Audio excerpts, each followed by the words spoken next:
Hi, I'm Charlie O'Brien with the Association of Equipment Manufacturers. Thanks for joining us today for the monthly sales update of tractors and combines. We look at it and we see trends that are very consistent with what we've seen throughout the rest of the year. We're kind of at a perfect negative storm for the large production tractors and combines. When you look at that, we see low commodity prices, and those prices have resulted in net farm income dropping down to $55.9 billion. That's down 38% from last year. We've kind of been a little bit of a victim of our own success in 2012, 2013, and the early part of 2014, where we've seen a lot of new equipment that was sold, and as a result of that, created a glut of used equipment in the marketplace. This used equipment made it more difficult for dealers to take in trades for new equipment. And even as we sit here today, even though some of that is flushed through the marketplace, if you ask dealers, about 60% of the dealers are saying that we still have 60% of those saying that there's too much inventory on their lots. We've also had uncertainty in the marketplace. With the uncertainty with the renewable fuel standard, EPA has finally come out at the end of November with what these standards are going to be.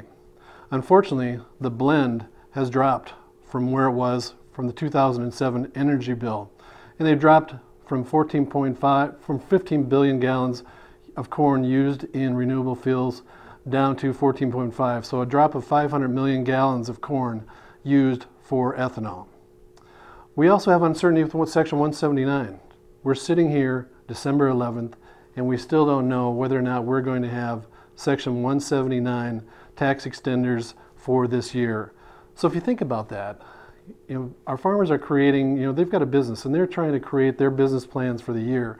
And we're sitting here at the end of the year and we don't know whether or not they're going to have a tax benefit or not. So it's pretty difficult to plan.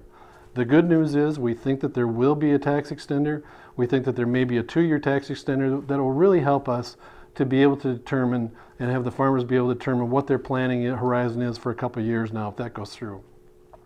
We also have good news in terms of the low tractor sales, the small horsepower tractor sales of less than 40 horsepower. They're up again this month. They're up 1.7%.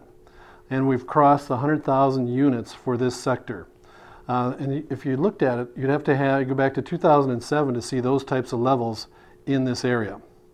Now let's take a look at the rest of the numbers. We did see a drop in the 40 to 100 horsepower category for the month, being down 10.2%. So we're just slightly negative for the year, selling 53,712 units. Again this month, we see the most dramatic drop in equipment sales in the two-wheel drive 100 horsepower and above category, dropping 40.6% for the month when compared to October of last year, resulting in an overall reduction of 24.5% year-to-date compared to last year. We would need to go back to 2009 to see this level of tractors sold in this category. Four-wheel drive tractors were down a dramatic 43.9% for the month, making the year-to-date decline of 42.3%, having sold 2,702 units for the year. Combines also continue to show a dramatic reduction from last year, down 28%, resulting in a year-to-date drop of 35%.